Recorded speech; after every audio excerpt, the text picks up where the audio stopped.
station.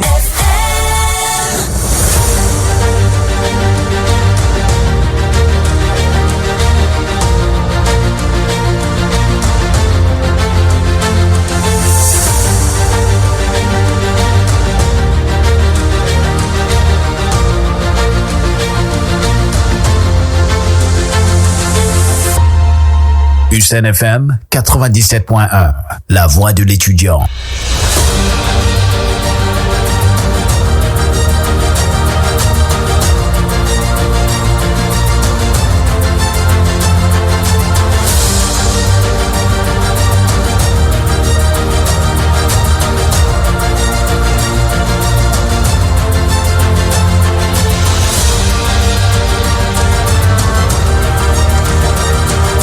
USN FM 97.1, la voix de l'étudiant.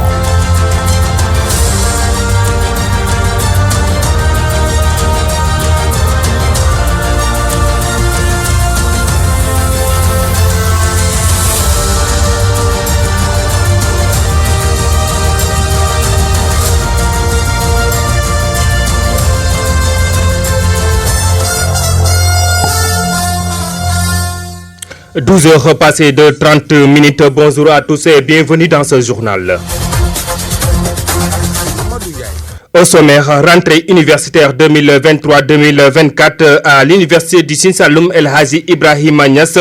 Toutes les dispositions sont prises pour permettre aux nouveaux étudiants d'être dans de bonnes conditions. Vous entendrez les assurances du président de l'amicale des étudiants de son journal.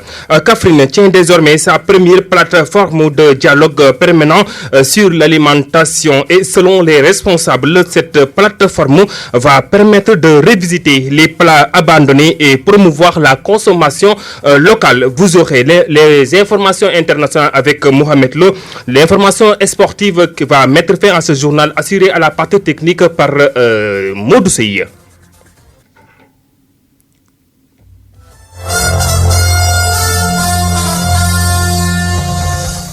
À la présentation, Mamadou Ndiaye, le centre régional des œuvres universitaires sociales du Sine Saloum El Hadji Ibrahima Niass va bientôt disposer d'un plan stratégique de développement. Selon Mamadou Sow, facilitateur des travaux d'élaboration du plan, l'objectif est de doter le centre régional d'instruments de qualité pour rendre beaucoup plus performant.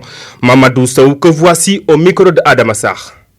Stratégique, c'est de doter le centre, le CROUS, d'instruments, d'outils, de méthodes de pilotage pour améliorer la performance globale du centre. Et on s'est réunis aujourd'hui pour la deuxième fois pour prévalider le document. Il y a un travail qui a été fait en amont, un travail fait par l'ensemble des parties prenantes, les chefs de service, les responsables au niveau du centre, mais aussi les étudiants et d'autres partenaires, les partenaires sociaux, les partenaires du centre qui tous ensemble ont travaillé à mettre en place, à élaborer ce document important qui va guider pour les années à venir jusqu'en 2027 les actions du CROUS. Absolument, parce qu'en réalité, l'université, comme vous l'avez dit, et le centre sont des entités très jeunes, avec aussi, il faut le souligner, un personnel jeune. Il fallait élaborer des outils qui servent de base, de soubassement à l'activité du centre pour de la cohérence afin d'atteindre un niveau de performance optimal, que le CROUS, en tout cas le centre, réussisse sa mission fondamentale qui est de soutenir les étudiants à leur réussite académique, mais aussi à leur bien-être. Je sors de cet atelier très ravi, très satisfait par la participation active de toutes les parties prenantes, de tous les participants qui vraiment ont été d'un niveau incroyable. J'ai été satisfait et ravi de voir le niveau, l'engagement, mais aussi les belles idées qui sont sorties, qui font que le document qu'on va produire et qu'on va soumettre au conseil d'administration récemment, que la direction en tout cas présentera au conseil, sera un document de qualité grâce à l'implication de toutes les parties. Grâce à l'implication de toutes les participants, ici l'université du Sine Saloum El Hadji Ibrahima Niass au plus haut niveau, c'est l'objectif fixé par le directeur général du CROUS, le professeur Ousseynou Diop et son équipe. C'est d'ailleurs dans ce sens qu'un séminaire de partage de prévalidation du plan stratégique de développement du manuel de procédure et du réglementaire intérieur du CROUS s'est tenu durant 3 jours à l'hôtel de le Relais de Kaolack. À ce propos, écoutons le professeur Ousseynou Diop, directeur général du CROUS Sine Saloum, qui revient sur l'importance de ces documents au micro de Anamassar. Voilà, merci beaucoup. Je voudrais dire qu'à la suite, comme vous l'avez dit, de ce séminaire qui était donc un séminaire de pré-validation, de partage de 3 documents essentiels dans le cadre de la gestion du Centre régional des œuvres universitaires sociales du Sine Saloum. Et il s'agissait donc du manuel de procédure, du règlement intérieur, mais aussi du plan stratégique de développement. Et je dois dire que ce fut des moments forts qui ont permis, dans parfaite collaboration avec les acteurs que sont les partenaires sociaux, les étudiants, le personnel, mais aussi les équipes techniques qui nous ont encadrés pour la mise en œuvre de cette vision que nous avions, nous, en tant que directeurs, mais aussi sous l'impulsion et les orientations du conseil d'administration installé il y a 3 mois de cela et qui nous avait donné mandat de les présenter ces 3 documents stratégiques qui constituent donc le socle même du développement de notre futur. Donc, je dois dire que nous sommes donc au terme de ce séminaire, et un séminaire qui nous a fait donner satisfaction avec un bon document respectant nos orientations, respectant nos visions et qui vont nous permettre d'hisser ce centre donc, parmi les centres de référence, je ne dirais même pas au niveau national, mais au niveau. À l'instant, professeur Ousseynou Diop, directeur général du Crous Sine Saloum, El Hadji Ibrahim Niass et Barham Thiam, président du cabinet JB Monde Consulting qui a travaillé sur le document du manuel de procédure, estime que ce document est la Bible pour une entreprise. En ce sens, il va beaucoup faciliter les tâches aux différents chefs de département et de services du Crous. Il est au micro de Adamassar. Le manuel trace l'itinéraire que les services doivent poursuivre pour arriver à des livrables. Et nous avons eu la chance d'échanger autour du directeur et du DIA et de tous les chefs de service autour des actions prioritaires qu'il faut poser pour atteindre un résultat. Et je pense que c'était des exercices très très intéressants aujourd'hui d'échange avec tout un chacun, avec tous les responsables de service pour bonifier le document qu'on les a présenté. Et c'est le cabinet JB Monde, comme je vous ai dit tantôt, avec nos experts Babacar Fall et toute l'équipe de JB Monde, nous avons exposé effectivement la proposition que nous avons faite qui a été bonifiée et qui est le résultat effectivement des sondages que nous avons fait au niveau des chefs de service, alors qu'ils nous ont donné l'explication ou la description des services qu'ils offrent, qu'est-ce qu'ils font, et nous sommes arrivés à la conclusion à savoir qui est qui et qui fait quoi. Et effectivement, cette démarche va faciliter le travail à tout un chacun. Le manuel de procédure, c'est la Bible pour une entreprise. Donc, il faut le comprendre, qui est impersonnel et qui facilite le travail qu'ils font. Et surtout, comme il a dit, le Centre des œuvres universitaires est une organisation très sensible, qui gère des étudiants, donc qui gère une couche très sensible, mais qui gère ce qui doit faire l'avenir de demain. Et que c'est pour ça nous avons été très honorés. Vraiment, merci monsieur le directeur de nous avoir donné l'opportunité de servir ce Saloum-là qui nous a vu naître, ce Saloum qui nous est cher et ce Saloum-là à qui nous devons tout. Mais c'est une dette sociale que nous avons pour cette région et pour ce pays que nous sommes en train de rendre maintenant. L'information sur ICNFM. L'amphi de rentrée à l'université du Sine Saloum El Hadji Ibrahim Niass, l'amicale des étudiants de l'IFR Sciences sociales et environnementales déroule leur tapis rouge aux nouveaux étudiants. Cependant, le président de cette amicale a profité de cette cérémonie pour inviter les autorités du campus pédagogique à améliorer la qualité de l'enseignement. Plus de détails avec Amina Diouf, stagiaire.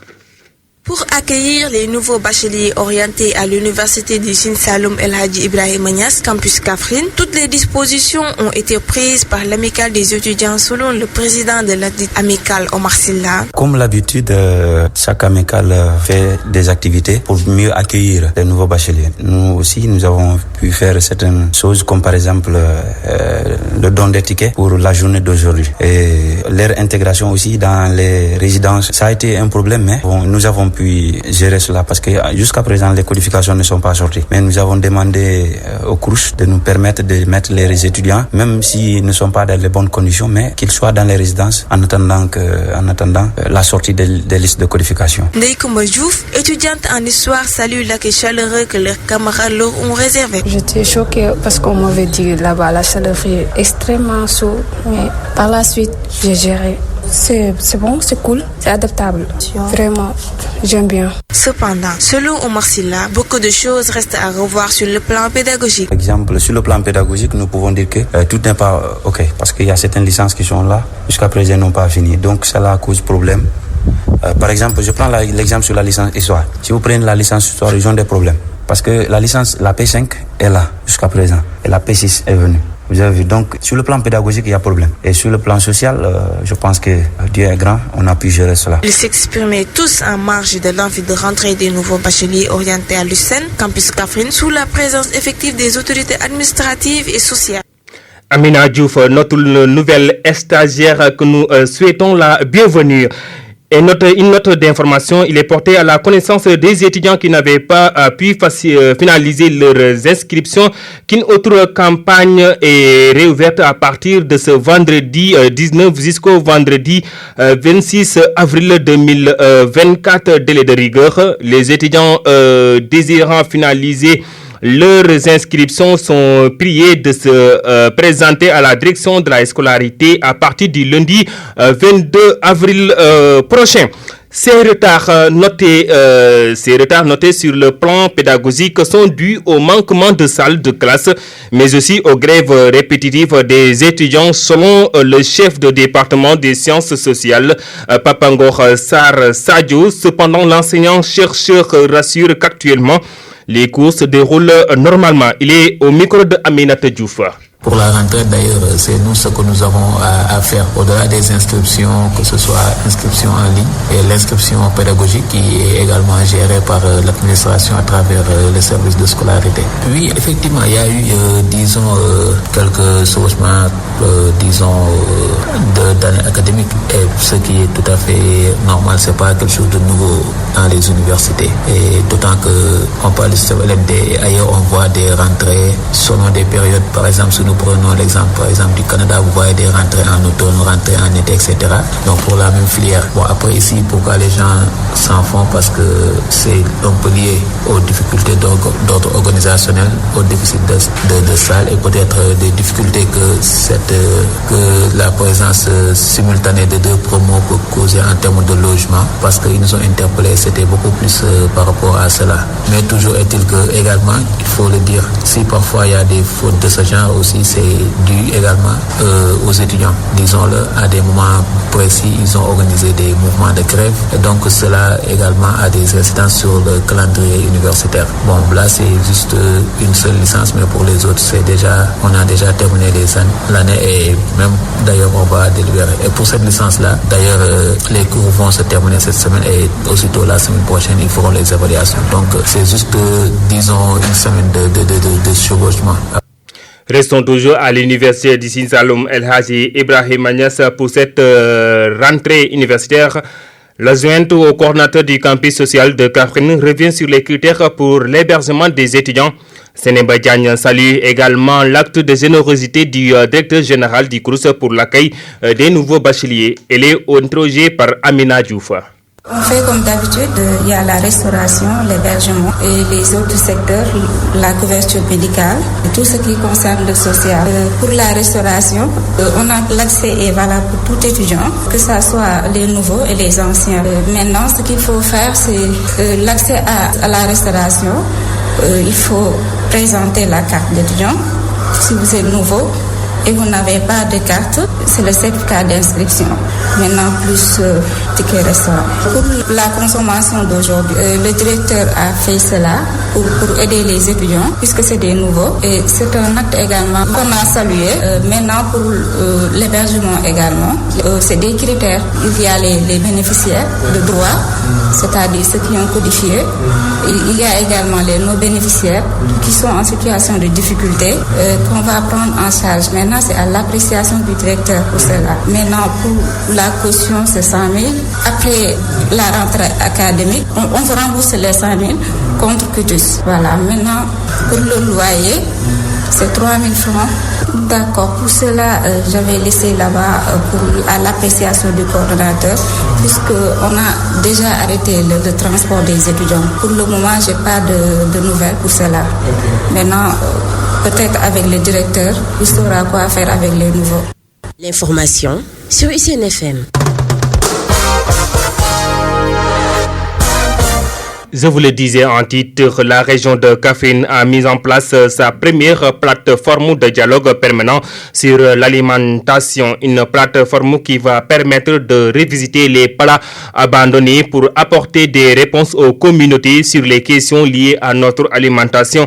D'après Dr Grace Ezan, chef de service prospective alimentaire et conseiller en nutrition au secrétariat exécutif du Conseil national de sécurité alimentaire, elle s'exprime en marge d'un CRD sur la mise en place de la plateforme régionale. Dr Grace Ezan, que voici au micro de ISN FM.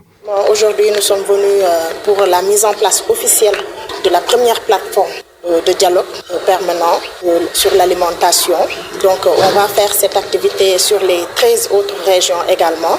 Et le but de la mise en place justement des plateformes régionaux de dialogue permanent sur l'alimentation, c'est de revisiter en premier lieu les plats abandonnés. Parce que c'est une suite logique du Forum national qui a été organisé en 2021 et de la restitution nationale qui a été faite dans les 13 régions du Sénégal, hormis Dakar. Donc on avait tenu une restitution des recommandations qui ont émané justement de ce Forum national qui a été tenu à Dakar le 21 et le 22 juin 2021 pour adresser un peu les questions liées à notre alimentation, ses effets sur notre santé avec des taux d'insécurité alimentaire et des taux de malnutrition qui sont parfois très élevés dans certaines zones du Sénégal, mais également trouver des solutions, des alternatives par rapport justement à cet état de lieu qui a été constaté, la situation de l'alimentation au Sénégal qui a été constatée. C'est sur cette même lancée-là que la mise en place de la plateforme au niveau de la région de Kaffrine s'est fait pour justement apporter des réponses aux communautés à travers les acteurs qui sont réunis. Les acteurs, pour rappel, ce sont vraiment, donc il y a toute la chaîne, les agriculteurs, les éleveurs, les pêcheurs, mais également la santé. Donc ça réunit les acteurs de la santé également, les médecins, les cardiologues, les diabétologues, mais également les chercheurs.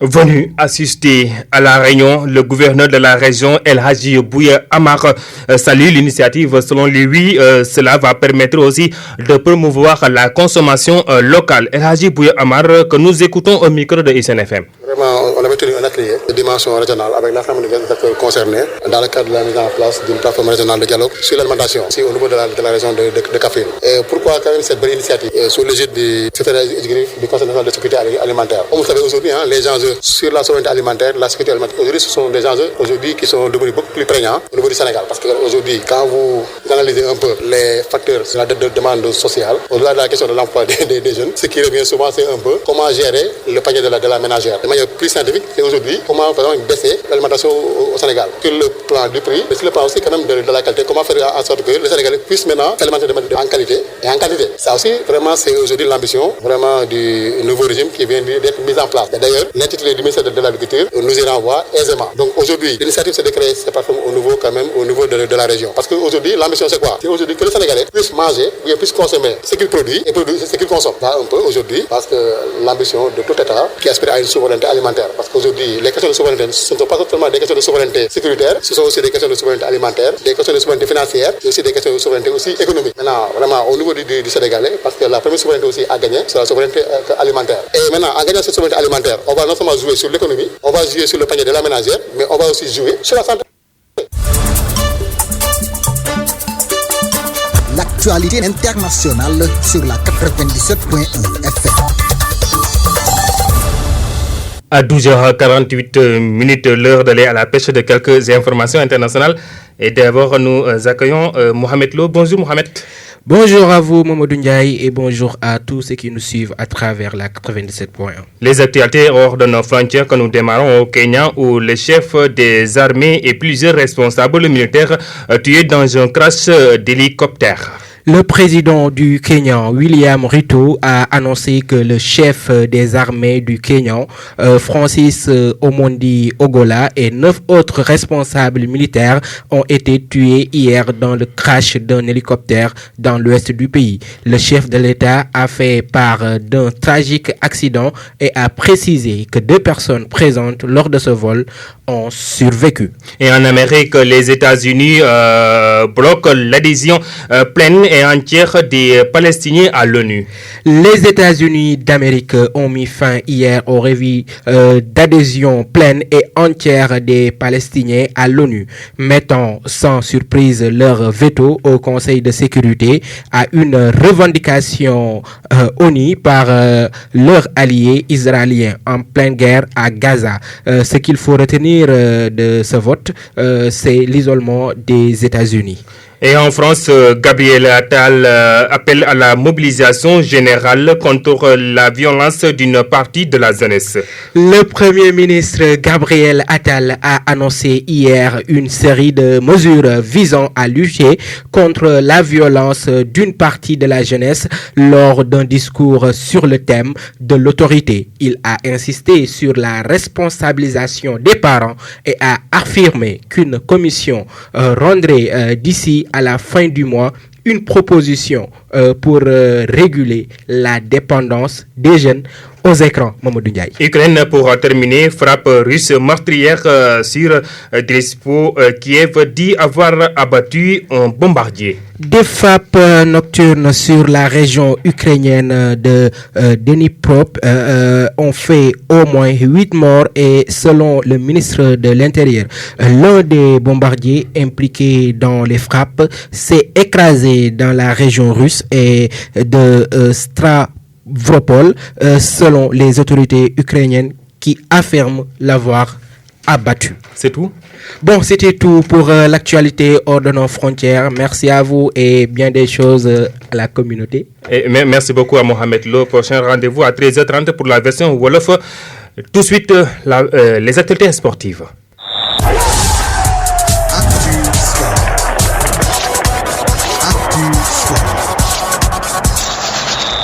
Actualité sportive, on connaît désormais les affiches des 16e de finale de la Coupe du Sénégal. Le tirage au sort s'est déroulé ce matin au siège de la Fédération sénégalaise de football et sont comme suit. AS Kaffrine va défier Don Bosco, Casa Sport Génération Foot, Gorée Seneps Excellence de Massa Traoré, AS Pikine et Stade de Mbour. Les autres affiches, vous les aurez demain dans notre émission prolongation de 15h à 16h, Inch'Allah. C'est tout pour ce journal. Le rappel des titres, c'est dans un instant.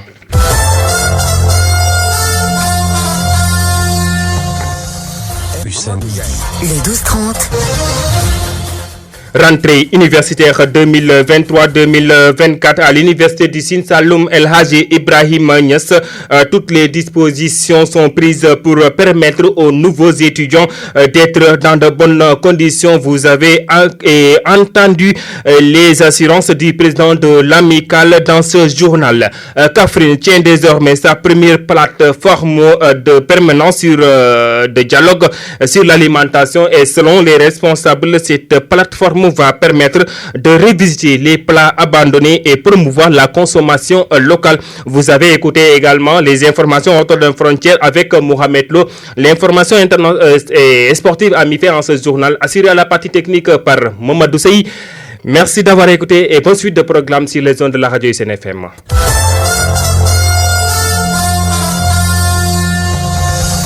Le 12-30. Hussein FM.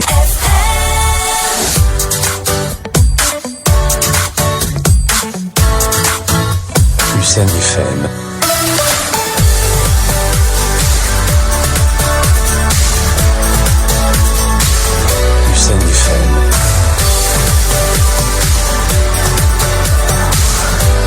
Hussein FM.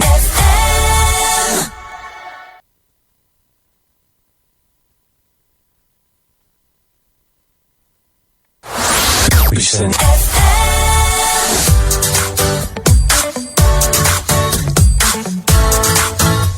Hussein FM.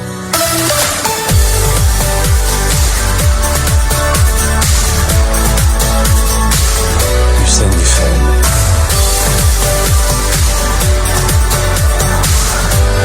Hussein FM 97.1 à Kaffrine, la voix de l'étudiant. La voix de l'étudiant.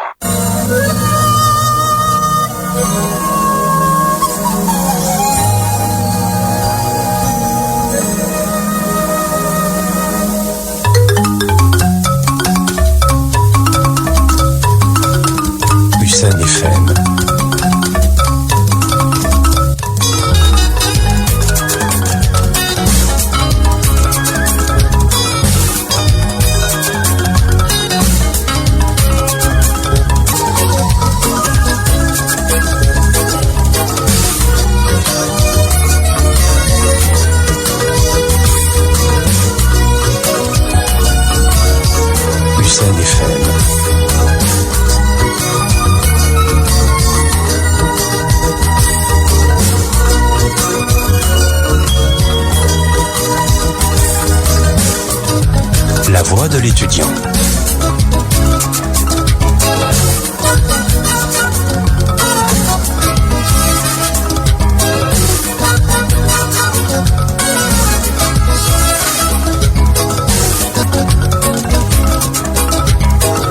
Hussein FM.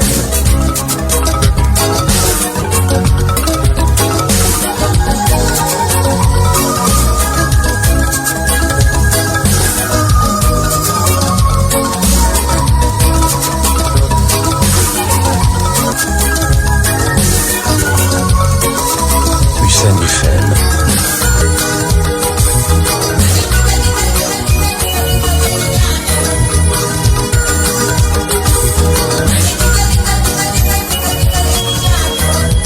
La voix de l'étudiant.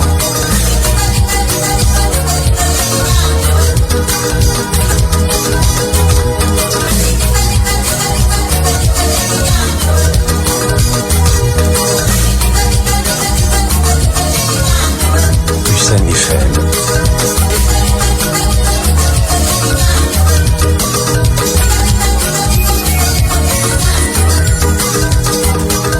« 97.1, la voix de l'étudiant. La voix de l'étudiant. Sur la radio, Hussein FM. 97.1, à Kaffrine, la voix de l'étudiant. La voix de l'étudiant.